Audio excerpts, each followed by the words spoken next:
Good day, everyone. I am Karl Jardio, and together with my group, we are going to firmly stand for the cry of Balintawak according to Guillermo Masangkay's account. First, let's have a little introduction about the term cry. Originally, the term cry referred to the first clash between the Katipuneros and the civil guards, or Guardia Civil.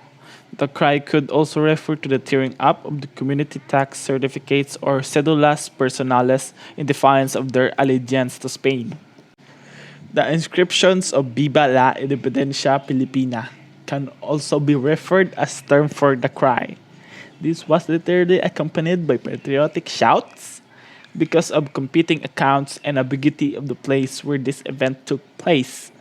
The exact date of place of the cry is in contention. From 1908 until 1963, the official stance was that the cry occurred on August 16 in Balintawak. In 1963, the Philippine government declared the shift to August 23 in Pugadlawin, Quezon City. Now let's hear more about the definition of cry from Mr. Suplico. Thank you, Mr. Jardio. The term cry is translated from the Spanish El Grito de Rebelión, in English Cry of Rebellion, or El Grito for short. Thus, the Grito de Balintawak is comparable to Mexico Grito de Dolores on 1810. However, El Grito Rebellion strictly refers to a decision or a call to revolt, if does not necessarily cannot shouting, unlike the Filipino sigaw. The cry of Balintawak was perpetrated by Guillermo Masangkay, one of the original members of the Katipunan. He was designated to build the KKK in Cavite. His account contribute to our understanding of the cry of Balintawak and the death of Bonifacio. Next, we'll talk about Guillermo Masangkay account of the cry of Katipunan in Balintawak and further understand this here Mr. Jumayao. Let's talk about the happening in Cry of Balintawak according to Guillermo Masangkay. On August 26 of 1896, a big meeting was held in Balintawak at the house of Apolonio Samson, then kabisa of that barrio of Caloocan. Among those who attend, I remember were Bonifacio, Emilio Jacinto, Aguido del Rosario, Tomas Remigio, Brixio Pantas, Teodoro Plata, Pio Valenzuela, Enrique Pacheco, and Francisco Carrion. They were all leaders of Katipunan and composed the board of directors of the organization. Delegates from Bulacan, Cabanatuan, Cavite, and Morong were also present. At about 9 o'clock in the morning of August 26, the meeting was opened with Andres Bonifacio presiding and Emilio Jacinto acting as secretary. The purpose was to discuss when the uprising was to take place. Teodoro Plata, Brixio Pantas, and Pio Valenzuela were all opposed to starting the revolution too early. Andres Bonifacio, sensing that he would lose the discussion, then left the session hall and talked to the people who were waiting outside for the result of the meeting of the leaders. Furthermore, here's Mr. Camince for more information about Mansangkay's account. Thank you for introduction, Mr. Jumayao. When Bonifacio left the decision hall, he told the people that the leaders were arguing against starting the revolution early, and appealed to them in a fiery speech in which he said, "You remember the fate of our countrymen who were shot in Bagumbayan. Should we return now to the towns? The Spaniards will only shoot us. Our organization has been discovered and we are all marked men. If we don't start the uprising, the Spaniards will get us anyway. What when do you say? Revolt." The people shouted as one. Bonifacio then asked the people to give a pledge that they were to revolt. He told them that the sign of slavery of the Filipinos were the cedula tax charged each citizen. If it is true, that you are ready to revolt.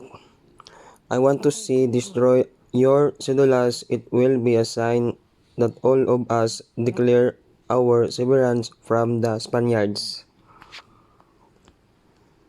I am Alexis Salcida. Now we are going to talk about the tearing of cedulas.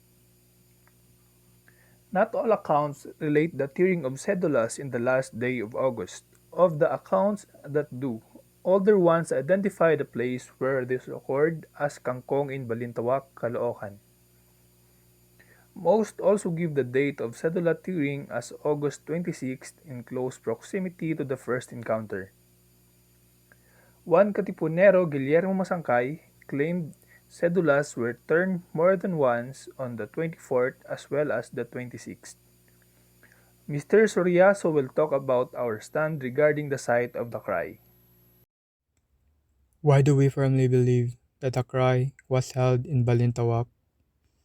The cry of rebellion in the Philippines happened in August 1896. There are a lot of controversies puzzling in the minds of the readers regarding the real place and date of this event. Some, pointing directly to Balintawak, are associated with the cry.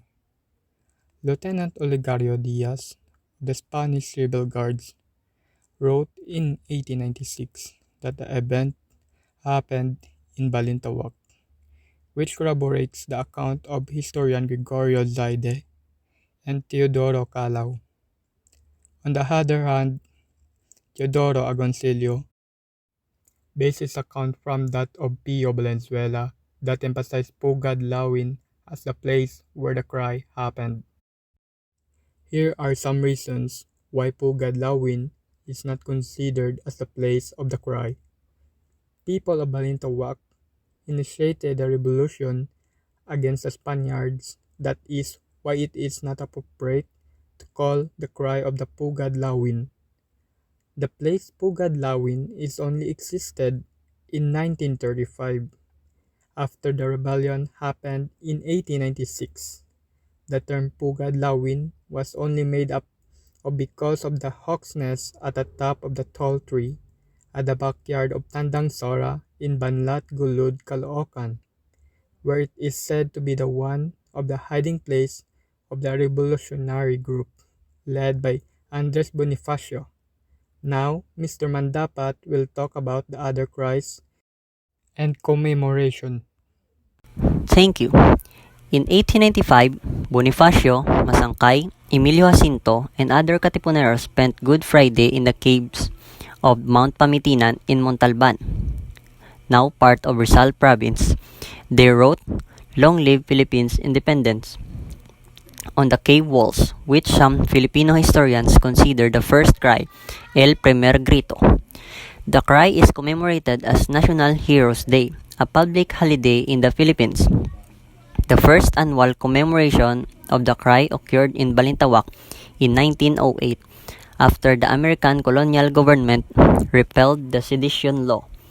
In 1911, a monument to the cry, a lone Katipunero popularly identified with Bonifacio, was erected at Balintawak. It was later transferred to Vincent's Hall in the University of the Philippines, Diliman, Quezon City. In 1984, the National Historical Institute of the Philippines installed a commemorative plaque in Pugad Lawin. That ends our report. I hope you enjoyed and learned something. Thank you for listening.